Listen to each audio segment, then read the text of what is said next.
Hello students, यूआईएस में आपका स्वागत है। मैं हूं राजीव वर्मा। मैं यहां आज हड़प्पा सभ्यता से संबंधित जो टॉपिक हैं उन पर आज हम लोग चर्चा करेंगे।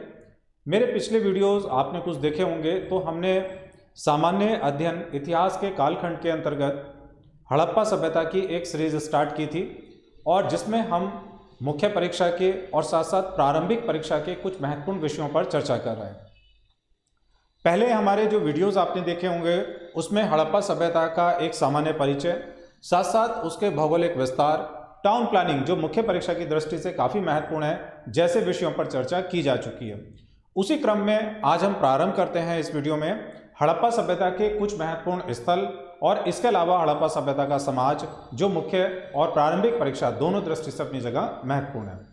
यहाँ आप देखिएगा, सबसे पहले आज हम लोग हड़प्पा सभ्यता के मुख्य स्थल हड़प्पा से संबंधित बातों पर चर्चा कर रहे हैं। और ध्यान रखिएगा कि यूपीएससी के जो ऑप्शनल सब्जेक्ट हिस्ट्री में भी इस तरह के प्रश्न पूछे जाते हैं, वहाँ स्थल दिए जाते हैं और उन स्थलों को आपको निश्चित शब्दों में लिखना होता है। जैसे 25 शब्दों में आप लिख रहे हैं या 30 शब्दों में आप लिख रहे हैं, तो ऐसे छोटे क्वेश्चंस भी बनते हैं। हड़प्पा के बारे में अगर हम लोग बात करेंगे तो हड़प्पा स्थल, सबसे पहले आप उसकी लोकेशन बताएंगे। जैसे लोकेशन हड़प्पा की है कि ये पाकिस्तान में, यहाँ पर आप देखेंगे पाकिस्तान के पंजाब प्रांत में है और उसके मांडगोमरी जिले में रावी नदी के किनारे पर है। तो पहली हमें लोकेशन क्या देखनी है कि हड़प्पा पाकिस्तान में है, उसके पंजाब प्रांत में और मांडगोमरी जिले में रावी नदी के किनारे पर है।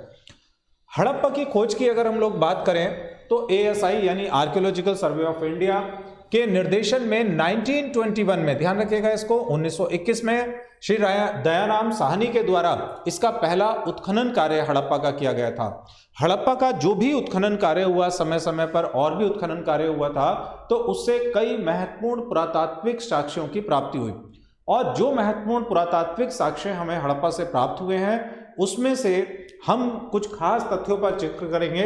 जैसे एक है मानव और लेख अंकित मृतभांड, यानी कि हड़प्पा से मान लीजिए हमारे पास ऐसे कुछ मृतभांड मिला और उस मृतभांड पर हड़प्पा सभ्यता की लिपि लिखी हुई है, लेकिन ये लिपि क्या है ये तो हमें स्पष्ट नहीं है, क्योंकि वो अपठित मानी जाती है। या फिर इसके साथ साथ यहाँ पर मानव का अंकन किया गया है, तो मानव और लेख अंकित मृतभांड के साक्ष्य कहाँ से मिले? हड़प्पा से।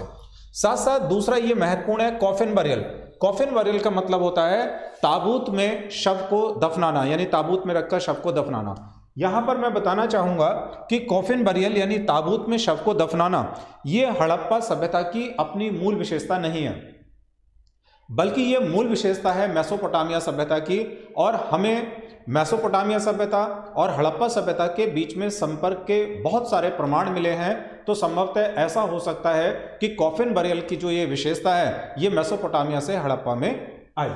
इसके अलावा लकड़ी की ओखली की भी जानकारी मिली, जिसमें जो दाने हैं उनको संभवतः कूटा जाता होगा। इसके अलावा 12 कक्षों वाले अन्नागार की जानकारी मिली। अन्नागार की अगर मैं बात करूंगा तो हड़प्पा सभ्यता के लगभग सभी स्थलों से सामान्य रूप से आपको अन्नागार की जानकारी मिलती है, जो उसके अतिरिक्त कृषि, यानी कि जो मतलब कृषि थी जिसमें अतिरिक्त उत्पादन था, ये उस ओर संकेत करता है। इसके अलावा हड़प्पा से हम बात करेंगे तो वहां से कब्रिस्तान की जानकारी भी मिली है, और इस कब्रिस्तान को R37 कहा जाता है। R37 का मतलब होता है रेजिडेंशियल, और 37 का मतलब है यहां से 37 कब्रों की जानकारी मिली है। अन्य स्थल पर अगर हम बात करेंगे तो हड़प्पा सभ्यता का दूसरा महत्वपूर्ण स्थल है हमारे पास मोहेंजोदड़ो। मोहेंजोदड़ो की अगर हम बात करेंगे तो इसे मृतकों का टीला भी कहा जाता है। मोहेंजोदड़ो ये मृतकों के टीले के रूप में भी प्रसिद्ध है कहां पर? लोकेशन तो ये पाकिस्तान के सिंध प्रांत में आता है, लरकाना जिले में और सिंधु नदी के किनारे। तो पाकिस्तान के सिंध प्रांत में है, लरकाना जिले में, नदी आप ध्यान रखिएगा सिंधु नदी के किनारे पर है। और मोहेंजोदड़ो की जो खोज थी वो 1922 में की गई थी श्री राखाल दास बनर्जी के द्वारा।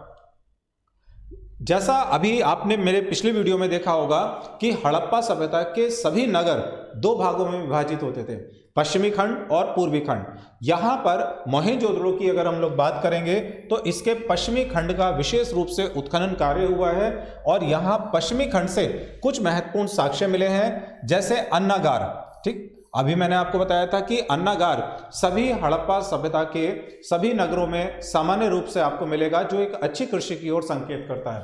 पुरोहितवास, जहां पर हो सकता है कि पुरोहितों के रहने का स्थान रहा होगा। महाविद्यालय, सभा भवन, ये सामान्य है। हमारे लिए महत्वपूर्ण होगा वृहद तालाब, ग्रेट बाथ कॉम्प्लेक्स।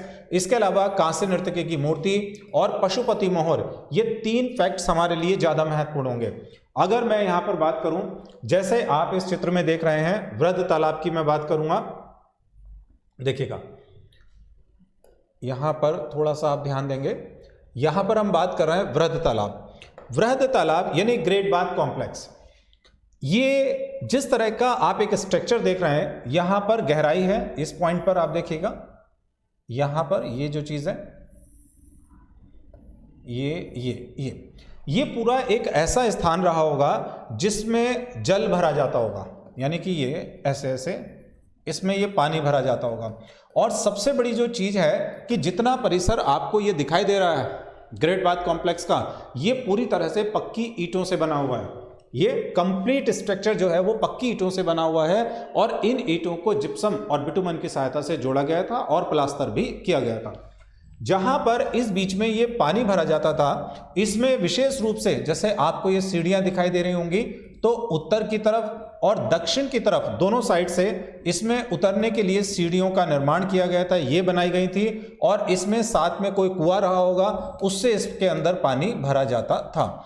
अगली बात महत्वपूर्ण ये है कि जो ये ग्रेट बाथ कॉम्प्लेक्स आप देख रहे हैं कि आखिर इसका प्रयोग क्या रहा होगा, तो इसमें ज्यादातर इतिहासकारों का मानना है कि संभवतः इसका कोई धार्मिक महत्व रहा होगा, क्योंकि इस परिसर के आसपास के क्षेत्रों से हमें जानकारी मिली है वहां पर कुछ उपासना कार्यों की, यानी कि वहां पर राख के ढेर, इसके अलावा पशुओं की कटी हुई अस्थियां, छोटे छोटे मृद भांड मिले हैं। तो इस पर आधुनिक इतिहासकारों का मानना है कि संभवतः इस वृहद स्नानागार के आसपास या इसके परिसर में बैठकर सैंधव सभ्यता के लोग कुछ धार्मिक कार्य करते होंगे। और इसके अतिरिक्त कहा जा सकता है ये जल पूजा की ओर भी संकेत करता है। इसके अलावा आप देख रहे हैं कांस्य नर्तकी की मूर्ति, आप इधर देखेंगे तो ये जो इमेज बनी हुई है ये कांस्य नर्तकी की मूर्ति है। अक्सर सबसे पहली बात तो किससे बनी हुई है? कांस्य से बनी है, ब्रॉन्ज से बनी हुई है। और इसकी जो ये लंबाई है ये मिलती है 4.5 सेंटीमीटर, तो बहुत ज़्यादा तो नहीं है, 4.5 सेंटीमीटर की मिलती है। कांसे की ढलुआ ढंग से बनी हुई है। एक महत्वपूर्ण ये, इससे हमें क्या पता चलेगा, एक तो यहाँ पर आभूषण पहने हुए हैं, इस पॉइंट पर आभूषण पहने हुए इसकी जानकारी मिलती है। और इसके अलावा ये थोड़ा सा नृत्यरत मुद्रा में मिलती है, तो समाज में नृत्य चलता होगा, ये हमें इस चीज़ से संकेत प्राप्त होता है।